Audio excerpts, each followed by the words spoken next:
PlayStation dropped another State of Play today. Did this one suck like the rest? Hot take. More like State of Sleep.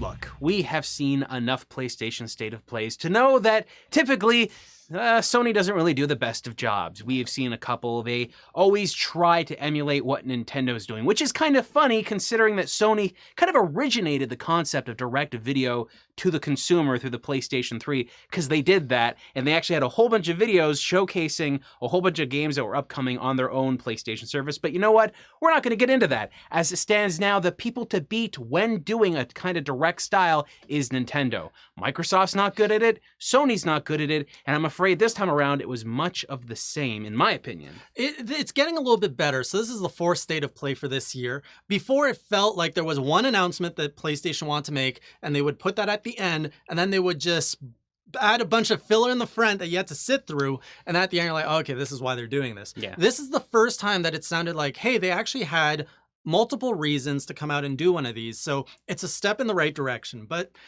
if it existed in a vacuum, this State of Play would have been good. But it doesn't, because it exists next to Nintendo Direct, which has been established now for years and years, and the bar's here.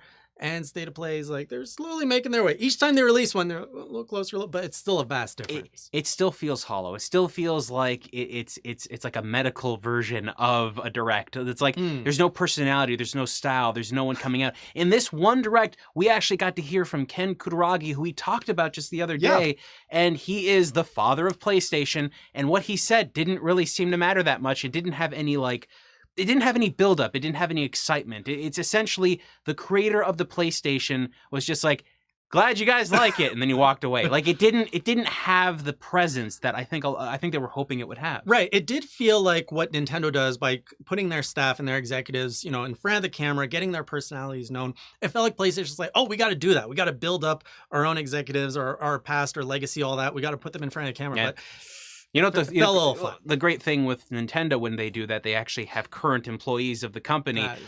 For those of you that don't know, Ken Kutaragi has not worked at Sony for a number of years, folks. It's just like going, hey, Ken, are you busy? No, I can come over pull and him talk. out of retirement. Get him in front of the camera. That's literally what it was. So this Direct had a bunch of things. Sorry, State of Play. I'm going to keep saying that throughout this whole video. Just call it PlayStation Direct. There were a number of things here. Some were good, some were bad. There's a couple things I wasn't a big fan of. But let's talk about the things we like the most before we start bashing the So you want to start with the good stuff Let's before we start get with to the the bad good stuff, stuff. All right, I'm going to start with the good stuff.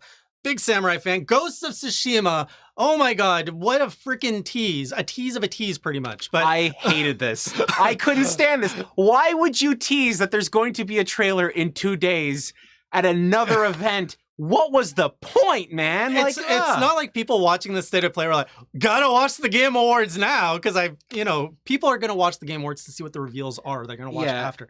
But this game was okay. So the reason I'm excited is that we're actually hearing just something about this game. Sure. Because it's been quiet for so long, and we've even speculated, hey, maybe this is probably gonna be a PlayStation 5 launch title. And still to this day, I think it could be. It could be a dual launch. Sure. Ghost of Tsushima is going to have a trailer at the Game Awards, and Jeff Keighley recently said it's the longest trailer they're going to have at the Game Awards. Cool. Wish we got that here. I see no what's the point of announcing a State of Play when one of the most exciting and anticipated announcements is just going to be, well, wait 2 days. Don't do that. Nobody needs that. The way they did it, I agree with you. Stupid. It's trying to suck like the energy. I think they were trying to ride the hype of the Game Awards, but instead they're coming across as almost petty of like, PlayStation, what are you doing? Why don't you just step into the Game Awards show, do your thing there? Yes. But either way, Ghost of Tsushima is a game I'm really looking forward to, which is why even a little soundbite, it wasn't even a soundbite. It was... Yeah, it just didn't work out. The other game that I was most interested in, and I'm not really a big Resident Evil fan, but Resident Evil 3 was obviously shown off.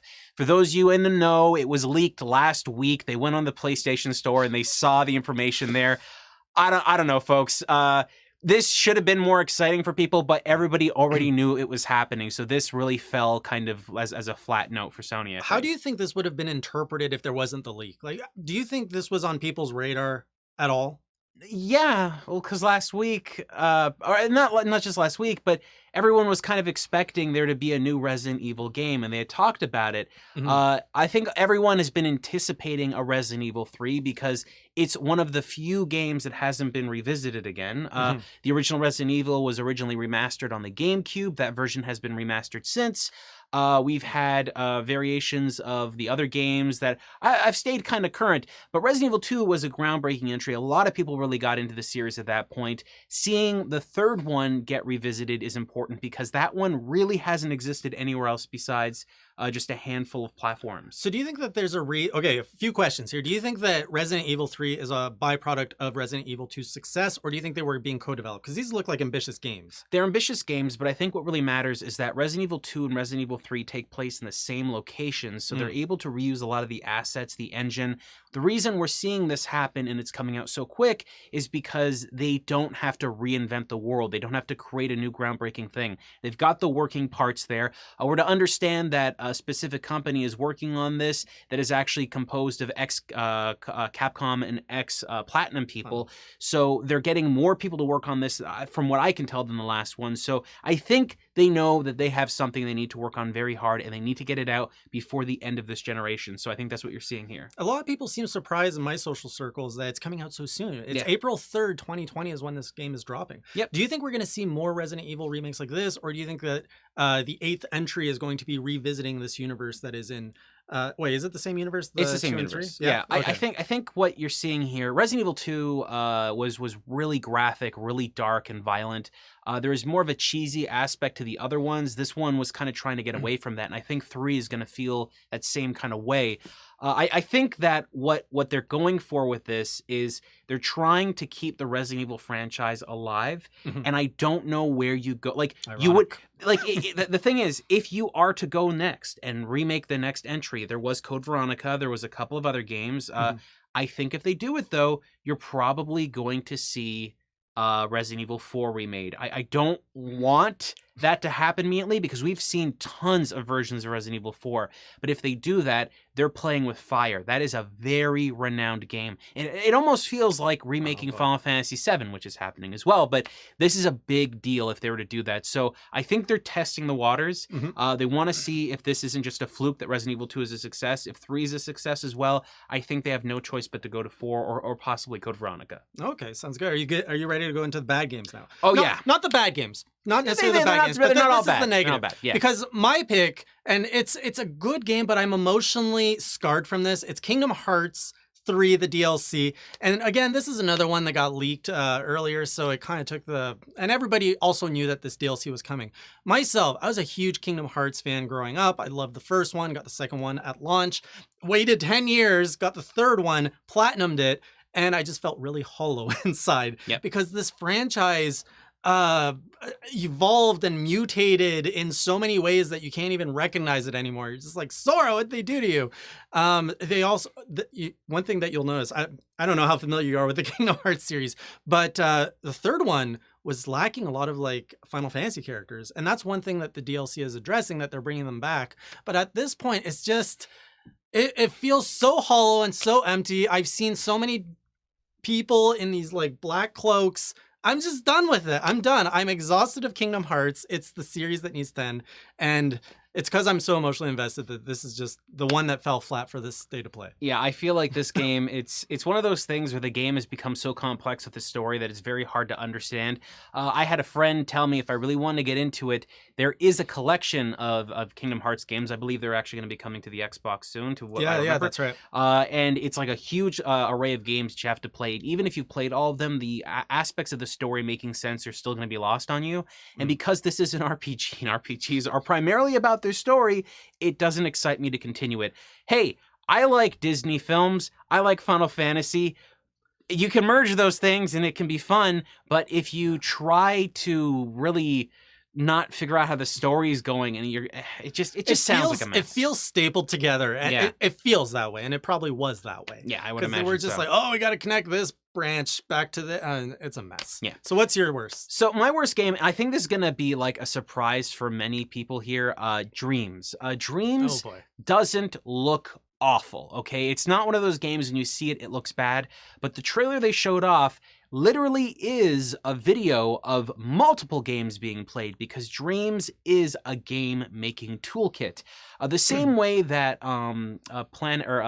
Little Big Planet was all about making levels and stages that you play with Sackboy or whatever character you have. Customize everything like you wanted. And Dreams is the same idea. You build games using their toolkit. I don't understand how they're selling this. I don't understand why it's coming out at the end of the PlayStation 4's life. I don't understand why they thought it was a good idea to make this game the way it is, because when I see it, I don't even see the tools they're using. When I see it, I don't even see what the gameplay is. If I'm going to, and I think you agree with me on this, when you go to buy a game, you want to play a game, not make a game to play it later. Especially when there's money. It's one thing if they want to release this as, hey, this is a sandbox to like do things with. Perfectly fine. But if you're selling something, all the marketing is not speaking to me right now. They're saying, you can do anything. Like, I know that's BS. I can't do anything. What am I actually doing? Oh, I can build 3D worlds and like mini levels and mini. No thanks. I don't want to do that. That sounds like work that doesn't really sound fun. And I know that there are some people that actually enjoy that, and that's fine. But for me, this experience, this genre of kind of building your own thing, and even let's say, it's only going to be as good as your community, right? Yeah. At best, this is going to be a collection of mini games that take maybe, I don't know, 5, 10, 15 minutes that are drastically different from one to the other as you jump and play in different players' worlds and levels. Like we saw one demo, someone recreated a boss from Final Fantasy VII. And then, you know, you have another thing, which is it's like you're an owl and you can fly around. Like there's so many random things going on in this game. It's just, there's no focus. Yeah, see, for me, it's if I'm gonna, the tools that they give you have to be incredibly easy, but I don't think they're going to be.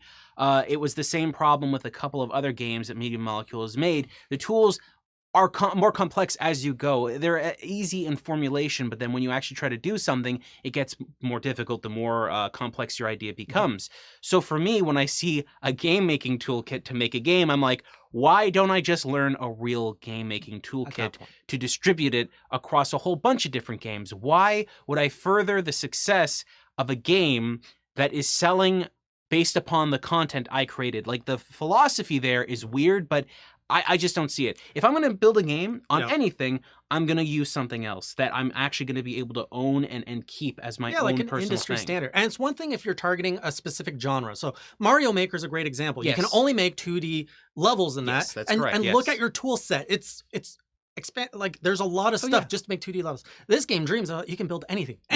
Come on, how big of a tool set do you need to be able to do any kind of 3D space genre of game? It's crazy. Yeah, we've talked about how you couldn't really make a Super Mario Maker with 3D worlds right now, because if you tried to do that, the complexity of that would actually be kind of limiting. It would be too hard for someone to think in 3D scope. But with 2D game design, it's a little bit easier nowadays to think about the flow of the levels. And it's not like you can make anything you want. It's just there's enough tools and pieces there for you to be very creative. Works with Mario Maker, with a character that you like, with a franchise that everybody loves. But when you try to do that with a blank slate and you go do whatever, it gets really messy really quick. I hope it's a success. I hope that Sony finds Media Molecule are great developers. They've made really fun games. It is my sincerest hope that we see something work here. But reality-wise, I just don't think it's going to come to motto, fruition. Constraints are good. When you have constraints, it's manageable. But on this one, they're saying we don't have constraints. Yeah. They will, but they're saying they won't. Yeah, they really.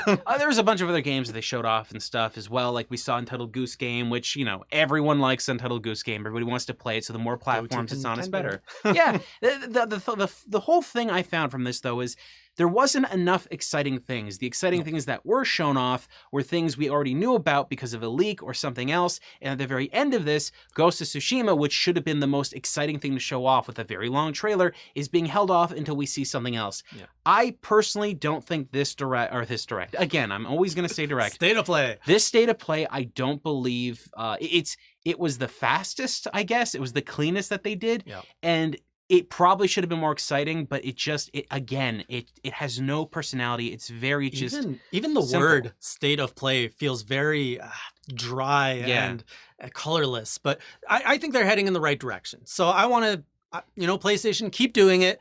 You're not going backwards, you're going forward, but maybe even try something completely different. Because right now you're trying to measure up to Nintendo Direct, and that's a losing battle. Yeah, I think they got to try something a little bit different. Probably bring on somebody from the company that can talk and actually be excited about things, but in a real way. Yeah. We see the same thing happen from Microsoft when they try to bring people on board and they try to talk about their stuff. And the problem is they don't seem interested in the games. And even if they are, they're reading lines off a cue card and it just never works. Like charm. Yeah. Charm is the key here. So let's hope for the best. What did you think about the state of play? Did you think it was worth your time, or did you feel it really didn't work? What was your favorite game and what was your least favorite game? Let us know in the comments below.